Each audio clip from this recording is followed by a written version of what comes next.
1 in 4 people who use public transport has experienced some form of harassment, theft, or threatening behavior on a bus, subway, or train. That number is almost certainly an undercount. Most incidents go unreported because victims do not know what to report, who to report to, or whether what happened qualifies as reportable. Public transport is not dangerous by default. It is a high-density transitional environment that carries specific risks most regular users have never been taught to manage. I'm Asha. This is Safety Nest. 8 rules. None of them complicated, all of them immediately applicable, starting with your next journey. Rule 1. Board and exit with awareness, not momentum. The boarding and exiting moments are your highest risk transitions on any public transport journey. At these moments, your attention is divided. You are managing bags, checking your stop, moving with the crowd. And pickpockets, snatchers, and opportunistic actors specifically target these windows.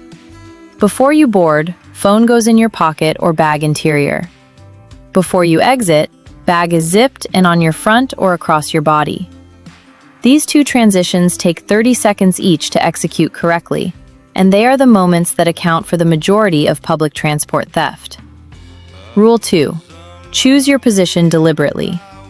On a subway or train, the safest seats are those closest to the driver's car or conductor's car, in a section with other passengers, facing the direction of travel so you can see what is ahead of you. The most dangerous positions are isolated end carriages with few other passengers, seats with your back to the door, and standing positions that leave you pressed against the door where you can be targeted as it opens. On a bus, sit near the driver where possible, especially on night routes. Position is a choice you make when you board. Make it deliberately rather than taking the first available seat. Rule 3. Know your stop before you sit down. Checking your phone repeatedly throughout a journey to confirm your stop is one of the clearest distraction signals available on public transport. It tells everyone in the carriage that you are unfamiliar with the route, your attention is divided, and you are probably a visitor or infrequent user. Know your stop before you board. Count the stops if needed. Use the announcement system. Keep the phone in your pocket between the platform and your destination. 1 check when you board, 1 check near your estimated arrival. Phone away otherwise. Rule 4. The priority seat position. If a threatening, aggressive, or uncomfortable person boards and positions themselves near you, move. Do not stay in your seat out of social discomfort, embarrassment, or the sense that moving will cause a scene. Stand up, move to a different section of the carriage or bus, and sit near other passengers or near the driver. You do not owe any explanation. You do not need to make eye contact. You simply move. This is the public transport application of Rule 2 from the teenager safety video. You are never obligated to remain in a position that makes you uncomfortable. The social discomfort of moving is infinitely preferable to remaining in a position that feels unsafe. Rule 5. The headphone rule. Both earbuds in, volume high, on public transport, especially at night or in low-occupancy carriages, eliminates your ability to monitor your auditory environment. A person approaching you from behind, a conversation nearby that is relevant to your safety, a verbal warning from another passenger, all of these are lost. 1 earbud out, or both at reduced volume, preserves the environmental awareness that 2 earbud maximum volume eliminates. This applies specifically to isolated or nighttime journeys. In a busy, well-lit daytime commute, the risk profile is different. Adjust accordingly. Rule 6. The platform position. On any underground or elevated platform, stand back from the edge, at least 1 meter, more if the platform is crowded.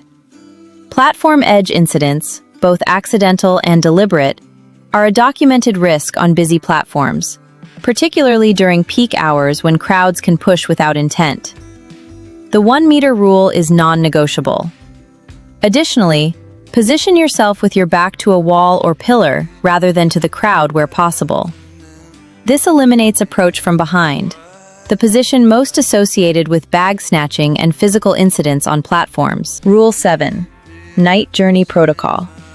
After 10 p.m., 3 adjustments apply, regardless of how familiar the route is. First, sit in the most occupied carriage or section, even if it means a longer walk to your exit. Second, if the carriage empties significantly and you are one of very few passengers, move to a more occupied section. An empty carriage feels safer than it is. The absence of witnesses is a risk factor, not a protection. Third, know the emergency communication system on the specific transport network you are using. Most U.S. subway and rail systems have an emergency strip or button in each carriage that connects to the driver or control center. Know where it is on the carriage before you need it. Rule 8. The Follow Protocol. If you believe someone has followed you off a transit vehicle, apply the same protocol as being followed on foot. Do not go home. Do not enter an isolated space. Move toward density and light. Transit stations typically have security personnel, cameras, and staff. Return to the paid zone or the station concourse if possible. Stay in a visible, well-lit position. Call 911 if you believe the following is deliberate. The transit environment is one of the most camera-dense public environments in any American city, which makes it one of the best documented environments for law enforcement response if an incident occurs. 8 rules. Board and exit with awareness. Choose your position deliberately. Know your stop before you sit. Move if you are uncomfortable. 1 earbud out at night. Stand back from the platform edge. Apply the night journey protocol after 10 p.m. Use the follow protocol if you think someone has followed you off. None of these cost anything. All of them apply on your next journey. Share this with one person who commutes regularly. Drop in the comments, which of the 8 surprised you most? Stay aware, stay safe.